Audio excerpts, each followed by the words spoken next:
Loh, anjay, ini kok gelap sih?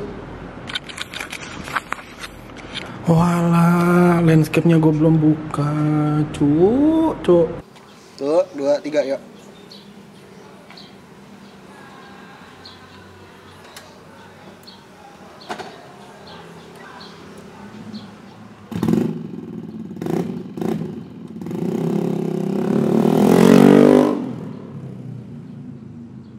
Waduh, langsung miring, cuk. Nah, so little bit. Nah, oke. Nah, halo guys, balik lagi di channelnya It's Bedul Here, It's Bedul There, and It's Bedul. Apa ya sekarang ya? Ya udahlah, video biasa aja. Ini tanggal 2 April 2020.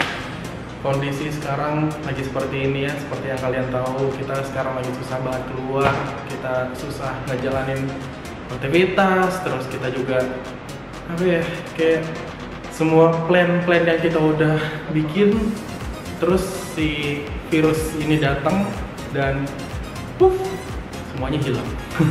Daripada gua nggak ada konten sama sekali, karena ya sesuai yang sudah dianjurkan, kalau misalnya kita itu jangan berpergian dulu. Bahkan beberapa akun official motor otomotif kayak gitu sudah ada himbauan kalau misalnya kita hindari touring dulu, hindari keramaian dan bla bla bla bla, seperti yang kita sudah tahu pastinya.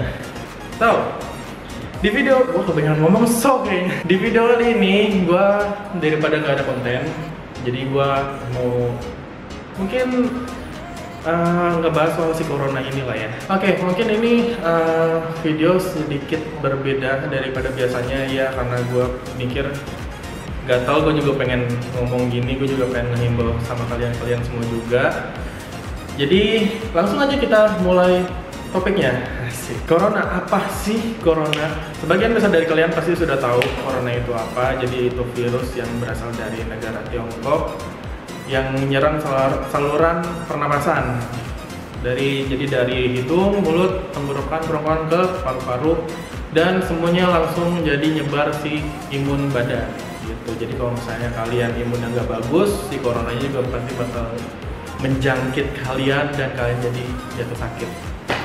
Jadi untuk penjelasan detailnya corona itu seperti apa, gue pengen kayak nggak cuman ngomong-ngomong kayak gini doang. Jadi gue pengen menghadirkan suatu video.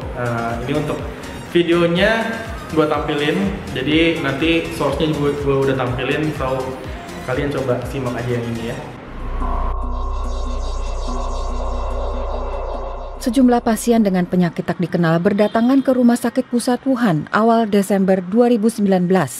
Dr. Li Wenliang, dokter di rumah sakit, kemudian menyebarkan berita lewat sosial media bahwa para pasien menunjukkan gejala radang paru-paru akibat virus. Pejabat kesehatan Cina mulai menyelidiki pecahnya wabah. Sejumlah pasien pertama punya akses ke pasar ikan Huanan yang juga menjual binatang liar. Tanggal 1 Januari, pasar ditutup. Mengawali tahun 2020, pejabat kesehatan Cina mengumumkan penyebabnya, sebuah virus corona jenis baru. Seorang pasien berusia 61 tahun jadi korban meninggal pertama. Jumlah yang terinfeksi meningkat drastis. Tak lama kemudian, Thailand mengkonfirmasi pasien corona pertama di luar Cina. Jepang melaporkan kasus perdana berikutnya. Tidak ada di antara pasien ini yang pernah datang ke pasar di Wuhan. Kemungkinan besar penularannya dari orang ke orang. Di Cina, virus meluas ke berbagai kota. Warga mulai memakai masker. 200 kasus diakui resmi, tapi diduga jumlahnya jauh lebih banyak. Tenaga medis di Wuhan yang kontak langsung dengan pasien mulai terinfeksi dan sakit. Taiwan dan Amerika Serikat melaporkan kasus corona, disusul negara-negara lain termasuk Jerman. Pemerintah Cina memutuskan langkah drastis. Semua transportasi di Wuhan dihentikan, termasuk transportasi umum. Ilmuwan menemukan virus corona punya masa inkubasi. Orang yang tertular tapi belum menunjukkan gejala jadi berbahaya. Dalam waktu bersamaan, liburan Imlek dimulai. Jutaan orang bergerak mudik massal. Di saat itu dikonfirmasi 2.000 kasus di seluruh dunia. 50 orang meninggal.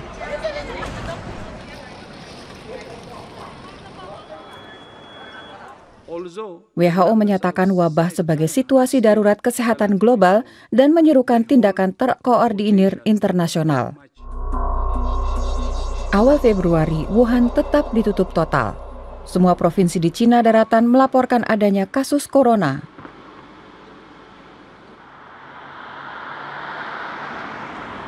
Li Wenliang, dokter dan whistleblower virus corona, juga meninggal. Satu dari banyak korban lain. Hanya dalam waktu 2 bulan, virus menyebar makin cepat di luar Cina. Yang paling parah Korea Selatan, Iran, dan Italia. Semakin banyak negara melaporkan kasus corona. Kapan pandemi mereda, tidak ada yang tahu pasti. Jadi itu singkatnya corona itu apa dan seperti apa, bagaimana penyebarannya. Terus gue pengen sharing keseharian gue soal sejak terjadinya pandemi ini. Keseharian gue ya seperti yang gue suka update di story. Ini pasti banyak banget dari kalian yang sudah ya sepaham lah ya gimana, tahu rasanya kayak gimana. Jadi yang biasanya gue weekend keluar sama teman-teman, kita sunmori, terus kita touring, terus kita ngumpul-ngumpul, kita ngobrol, kita makan, minum, jajan, bla bla bla, kita ngobrol semua bareng, rame banget. Dan sekarang semua tiba-tiba hilang, sepi. Ya, cuman gimana ya, kita juga harus tahan. Gimana caranya kita tidak keluar? Karena sesehat apapun kita, kita pasti bisa menjadi carrier. Jadi kita juga bisa membawa virus walaupun kita nggak terjangkit, kita bisa membawa entah dari baju, kayak entah dari badan, entah dari manapun. Karena yang terjangkit aja itu tidak selalu menimbulkan gejala gitu. Jadi misal 4 hari ternyata dia sudah terjangkit, cuman di 4 hari itu dia tidak menimbulkan gejala, entah batuk, entah pilek, flu, demam kayak gitu. Ya kita juga harus hati-hati juga sebagai orang-orang yang sehat for now. Kenapa gue bilang for now? Karena si virus corona ini tidak pandang bulu, entah itu rakyat bawah, entah itu rakyat menengah, entah itu rakyat atas, entah muda, entah sehat, entah sudah lanjut usia, entah dia sering olahraga, entah dia malas-malasan, siapapun bisa kena. Nah, gimana pencegahannya? Gimana kalau misalnya gue tampilin protokol kesehatan? Oke? Di sini nih.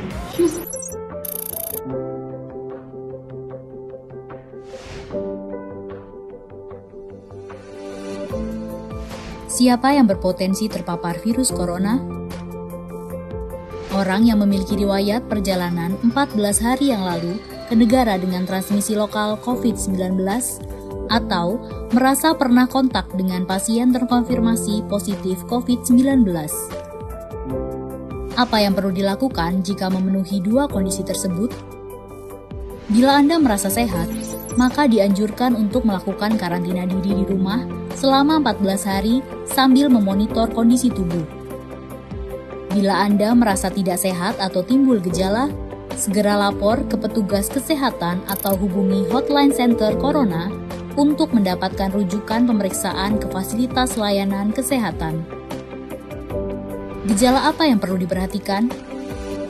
Demam melebihi 38 derajat Celcius, batuk atau pilek, sakit tenggorokan, sesak atau gangguan pernafasan.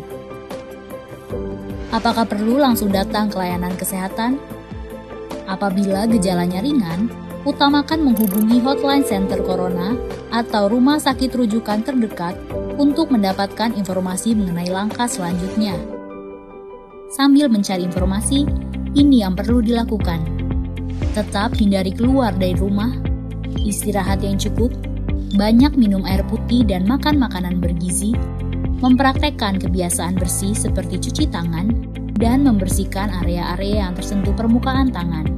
Gunakan masker agar percikan dari batuk atau bersin tidak mengenai orang lain, bahkan di dalam rumah sekalipun. Kapan harus mencari bantuan medis tambahan? Bila gejala yang dirasakan cukup parah, misalnya sesak nafas berat atau apabila Anda dalam klasifikasi kelompok rentan karena berusia lebih dari 60 tahun, memiliki penyakit kronis seperti diabetes, hipertensi, gangguan imun, ada riwayat sakit pernafasan, dan lainnya. Apa yang perlu dilakukan bila gejala berlanjut dan harus ke fasilitas kesehatan? Gunakan masker saat keluar rumah. Praktekkan etika batuk dan bersin yang benar dengan menutup dengan siku atau tisu. Hindari menggunakan transportasi publik. Bagaimana tahapan screening pasien di fasilitas pelayanan kesehatan? Sebelum memberikan perawatan, tenaga kesehatan di fasilitas layanan kesehatan akan melakukan screening. Jika tidak memenuhi kriteria pasien dalam pengawasan atau PDP COVID-19, maka akan dirawat inap atau rawat jalan, tergantung diagnosa dan keputusan dokter. Jika memenuhi kriteria pasien dalam pengawasan COVID-19, maka akan dirujuk ke salah satu rumah sakit rujukan, didampingi oleh tenaga kesehatan yang menggunakan alat pelindung diri atau APD. Di rumah sakit rujukan, spesimen pasien diambil untuk pemeriksaan lab dan pasien akan ditempatkan di ruang isolasi. Spesimen dikirim ke Badan Penelitian dan Pengembangan Kesehatan atau Balitbangkes di Jakarta. Hasil pemeriksaan pertama akan keluar dalam 24 jam. Jika hasilnya negatif, pasien akan dirawat sesuai dengan penyebab penyakit. Jika positif, maka pasien akan dinyatakan sebagai penderita COVID-19, diambil sampel setiap hari, dan baru akan keluar dari ruang isolasi jika pemeriksaan sampel 2 kali berturut-turut hasilnya negatif. Itulah informasi dan protokol kesehatan untuk masalah COVID-19 yang perlu diikuti oleh masyarakat. Sakit akibat virus corona dapat disembuhkan. Namun begitu, lebih baik mencegah dan tidak menularkan kepada mereka yang lebih rentan.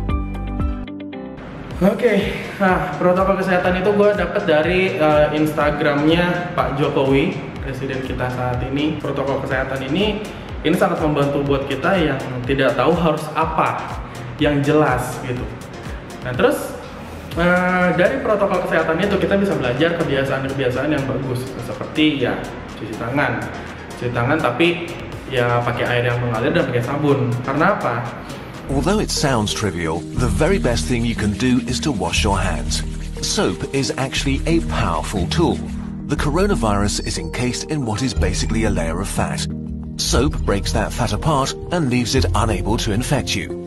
It also makes your hands slippery, and with the mechanical motions of washing, viruses are ripped away.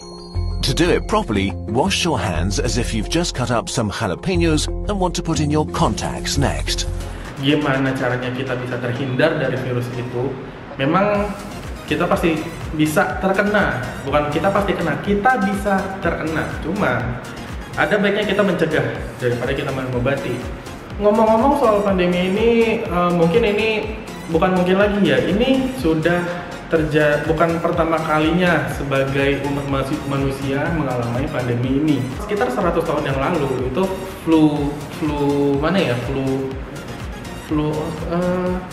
pokoknya gue lupa lagi. Nah itu dia. Nah itu sekitar 100 tahun yang lalu itu terjadi wabah juga yang menewaskan 2 sampai berapa persen penduduk dunia. Jadi ini bukan pertama kalinya umat manusia menghadapi pandemi ini gitu. Jadi bersyukurlah kita sekarang ada teknologi, bersyukurlah kita sekarang ada ilmu pengetahuan.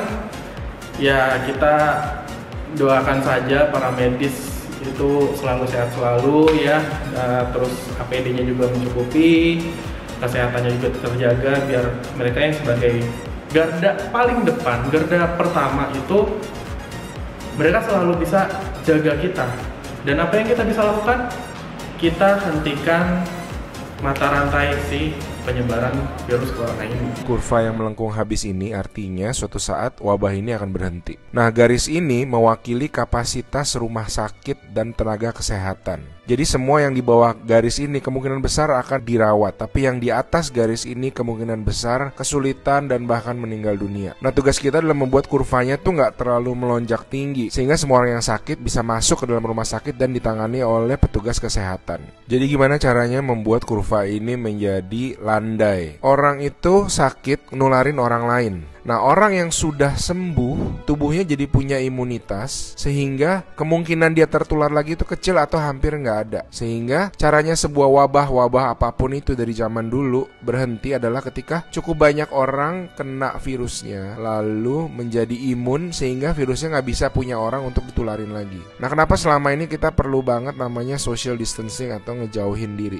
Animasi ini bagus banget. Ini contoh kalau semua orang bergerak bebas seperti biasa, nggak ada pikiran, semua tetap pergi konser, pergi jalan-jalan. Ini akan terjadi. Satu orang akan menularkan semua orang berbarengan, dan itu yang berbahaya. Seperti tadi kita ngelihat kurvanya ya. Pada akhirnya akan lewat dan pada akhirnya semua orang akan sembuh. Tapi karena kurvanya tinggi, banyak orang akan mati dalam prosesnya. Nah, yang terjadi di Cina dengan adanya lockdown, ditutup, membuat orang tidak sakit sekaligus berbarengan. Jadi kurvanya lebih landai kalau kalian lihat, sehingga memberi waktu untuk orang-orang menjadi sembuh dan akhirnya bisa melandaikan kurvanya. Nah, sekarang kita lihat kalau kita lakukan namanya social distancing, yaitu kalau nggak harus banget, nggak usah pergi keluar. Kalau nggak penting-penting banget, nggak usah ketemu temen, nggak usah ada social function, semuanya ditunda dulu. Kita lihat apa yang terjadi. Nah, bahkan ini ada simulasi satu lagi. Kalau social distancingnya itu bener-beneran ekstrim, orang nggak boleh keluar, ada jam malam dan sebagainya. Ini yang terjadi. Kita lihat beda banget kan. Jadi ada orang yang akan tetap sakit, tapi mereka bisa masuk rumah sakit dan dirawat. Jadi teman-teman, please do your social distancing, stay at home, work from home, anywhere you can. Kita harus mengasumsikan kalau kita itu sakit, gitu. Jadi entah kitanya yang sakit atau sekeliling kita orangnya sakit. Jadi kita harus pakai masker, kita harus jaga kebersihan, social distancing. Kalau itu social distancing itu kan dulu ya, sekarang dibilangnya itu physical distancing. Gue sama teman-teman kampus gue aja, gue hampir tiap malam atau mungkin seminggu bisa 3 atau sampai 4 kali kita bikin video call bareng-bareng, kita ngobrol. Karena memang kuliahnya diliburin, cuman mata kuliahnya tetap jalan, jadi kelas online. Ya that's gonna be hard. Kuatlah kalian para mahasiswa. So ya gitu aja pendapat gue soal corona ini. Gimana menurut kalian? Terus juga gimana kalau misalnya gue bikin konten seperti ini, karena gue juga bingung kalau misalnya gue keluar. Kalian komen aja di bawah, kalian coba komen ide apa yang harus gue bahas, apa yang mungkin bagus buat gue bahas dan gue sharing. So for this video, hope you like it, hope you enjoyed, and I will see you guys on my next video. Bye bye. A good way of doing it is to imagine that you do have the virus, yeah, and change your behaviour so that you're not transmitting it.